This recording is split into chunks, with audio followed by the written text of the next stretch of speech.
Hey, what's up, y'all? Y'all don't need to always see me when I'm talking, so just listen to what I'm saying.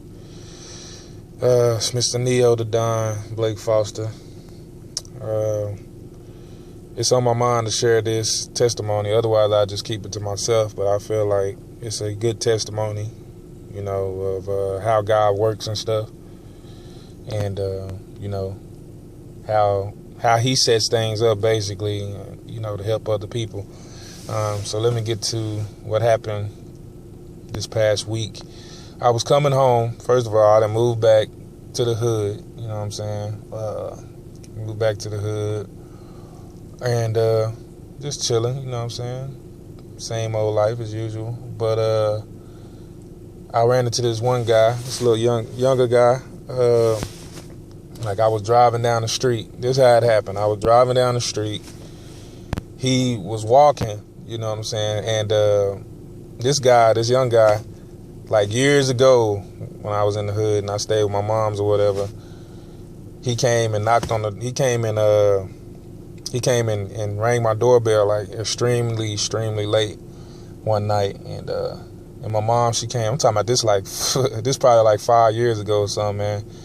And he came, he rang the doorbell. It was late at night. We all sleep in bed. Me and my mom, we went to go answer the door or whatever, and he was saying that he told us that he was saying he didn't have nothing. Him and his little brother or whatever didn't have nothing to eat, or that they something like that. So he needed some help or something like that.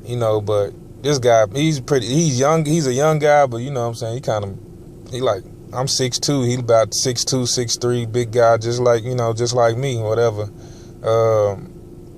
So you know what I'm saying, we didn't let him in that night.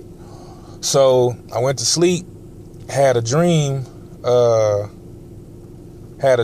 night. I think that night I had a dream, and in the dream it was about, like somebody coming through I was in my room at home or whatever, and somebody was trying to come through the window. They was trying to come through the window to get some bread, or for me to give them some bread, or for them to give me some bread, or whatever. And but the dream was, then I read the Bible, and the Bible, I don't remember what verse, but it matched up with what the dream was. And the dream was saying, in the Bible it was saying, if your brother comes to your house, it's late at night, you know what I'm saying, y'all all sleep in the bed, like the same scenario of what really happened. I was like, your brother come to your house, your neighbor come to your house, y'all all in the bed sleep, it's late at night, saying he needs some bread for his peoples, you know what I'm saying. You gonna say, hey, well, you gonna have to come back, everybody sleep right now, come back later, this and that, whatever. So anyway, I ended up catching him later on, and you know what I'm saying, I was able to help him out another time with a little bit of money or whatever. And because he was saying, I think he was just still saying, they were in a tough position. So, I helped him out that time, with whatever I could, whatever I could. So, and I believe that was my test. Like, it was my test, you know what I'm saying? Like, because it played out just like the Bible read. Like, everything, like, he came late. It was too late. We couldn't help him that night. You know what I'm saying? But he came again. I helped him. You know what I'm saying? I know it was godly because of the dreams, and I knew it linked up with what was going on in real life. And so then recently, it's been at least 5 years probably. I come back to the hood, you know what I'm saying, when he wasn't the first. So I'm going down the street and I see him, you know what I'm saying? And so I wave, or I speak, like, hey, what's up? He kind of like act like he didn't want to speak a little bit. So shit, I was like, shit, finna drive out, but I was like, hey, what's up? I rolled down the window. I was like, hey, what's up? I was like, don't I know you? And he was like, yeah, man. He was like, yeah, man, really, to tell you the truth, man, you know what I'm saying? He's like, I'm a little pissed off right now. You know what I'm saying? He's like, man, I'm $6 short. I need to go to this interview. I need to go to this interview, for a job, but I'm $6 short. And, I've been going all around here, around the hood, trying to find something, trying to find, a way to get this $6 so I can get this job. And I was like, okay. I was like, damn, okay. And I'm like, damn, I'm like, damn, that's messed up. You know what I'm saying? Like, and somebody like, let's say it like this, like I told you, a big, tall guy, 6'2", 6'3", big guy, I'm just describing the guy, so you'll get a picture of what I saw, or what somebody else would see.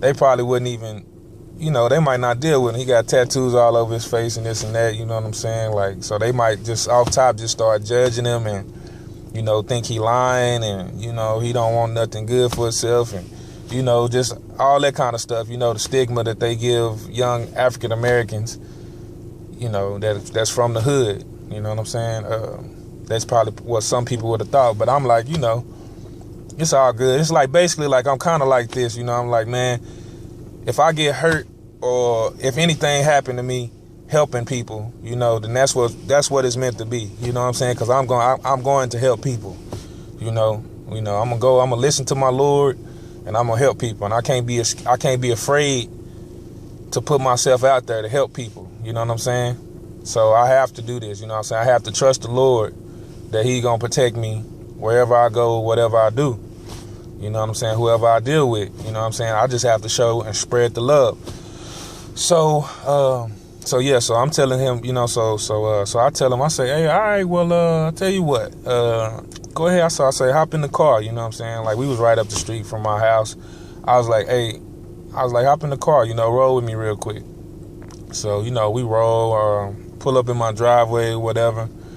And so he like, he like, hey, well, so I stopped the car. I was like, hold on one second, He like, well, he was like, what I got to do?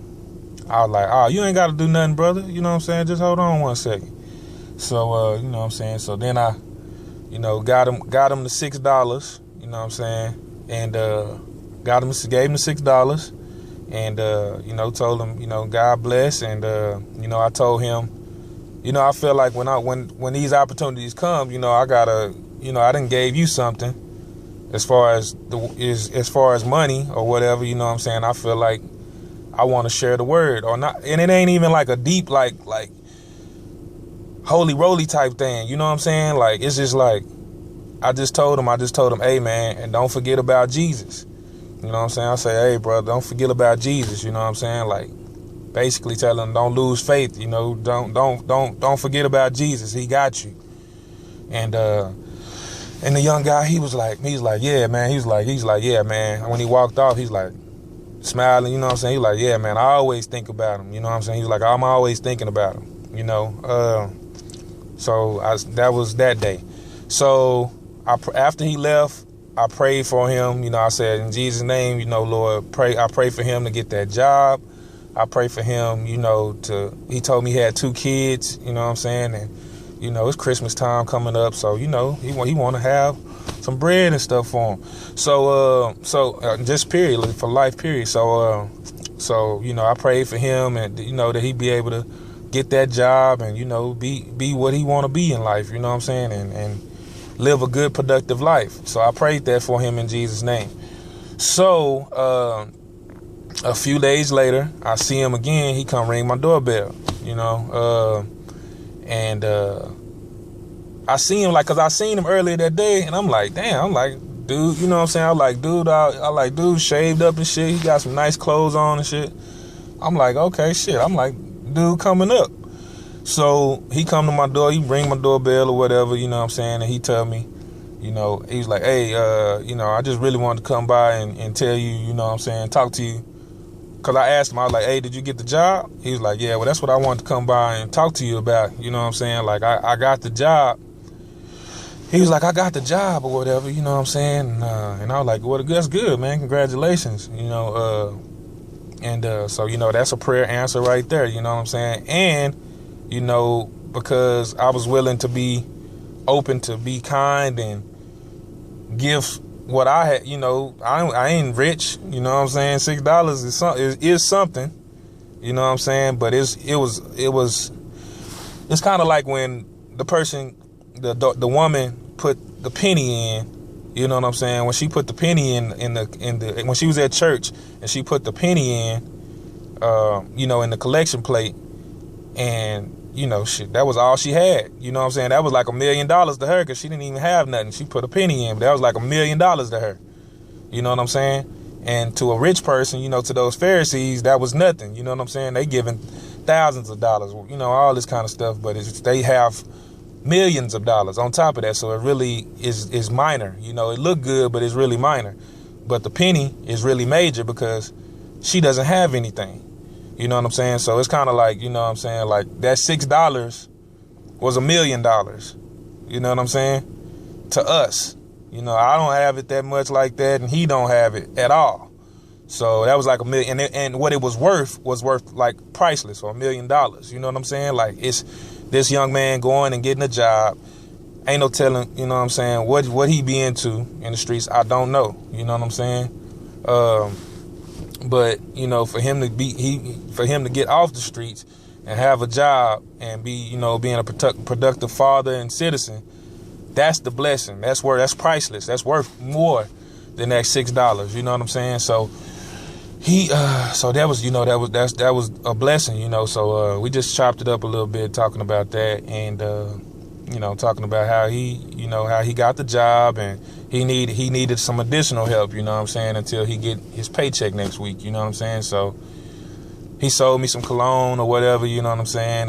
So he could ride the bus to get to work, whatever, you know what I'm saying, for this coming week, until he can get it going himself, till he get his first paycheck. So yeah, I helped him, I helped him with that, you know what I'm saying. Got me some little cologne or whatever. I would have gave it to him anyway, but you know what I'm saying. Got me some little cologne or whatever, and that he sold me, and I helped him, helped him out, you know what I'm saying. And that's just such a blessing. You know what I'm saying? Like I say, I would keep that to myself usually, you know what I'm saying? But I feel like, this testimony will help somebody else. Hopefully, you know what I'm saying, that person that needs that help. You know what I'm saying? God put me in his path because he knew I would give it to him.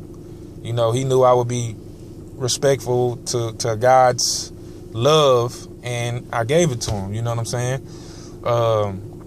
And as a result, and then he was like, man, people just been giving me shit. He was like, ever since I talked to you and went and got the job and stuff, he's like, people, girls I know and shit like that, they've been giving me stuff and, giving me clothes. He was like, yeah, if you see me, you know what I'm saying? He was like, man, I got this leather coat on. He was like, you know what I'm saying? I'm looking GQ and shit, you know what I'm saying? He was like, I want to have a nice car, and I want to have a nice house, and you know what I'm saying, and all that stuff. He was like, I want to work. I don't want. He was like, I want to work. I want to do good. You know what I'm saying. I don't want to be out here in these streets and all that, man. And he was telling me, you know what I'm saying, he was talking to somebody else after we spoke, and you know what I'm saying, I prayed for him and all that stuff. He said he was talking to another lady, and she going through problems and everything, and that he encouraged her to believe in Jesus, or just, to have faith in God, and that God got us, you know what I'm saying? And, it was basically like just a chain reaction, you know what I'm saying? What God put in me transferred to him. The love that I have for God and his people transferred to that young man. Then that transferred from that young man to that woman to whoever he was talking to, and whoever else, he gonna be praising the Lord, you know what I'm saying, and depending on the Lord. So that's a huge blessing, man. You know what I'm saying? Like, if y'all could see me, man, like, tears actually coming out my eyes, man, because it's just like a beautiful thing. You know what I'm saying? Like, I might have, not me, but, through the Holy Spirit, that man's life might have been changed, forever. That job might change his life forever. Some people think of shit as a little job, you know what I'm saying, warehouse, whatever. It's minor, but man, when you trying to get off these streets, man, and when it's prison or working at a warehouse, it's pretty important. So I just wanted to share that testimony with y'all, man, and just give and love and be respectful to people, man, and try and love as many people. You might change somebody's life. You don't know whose life you're changing. So love y'all, man. Peace.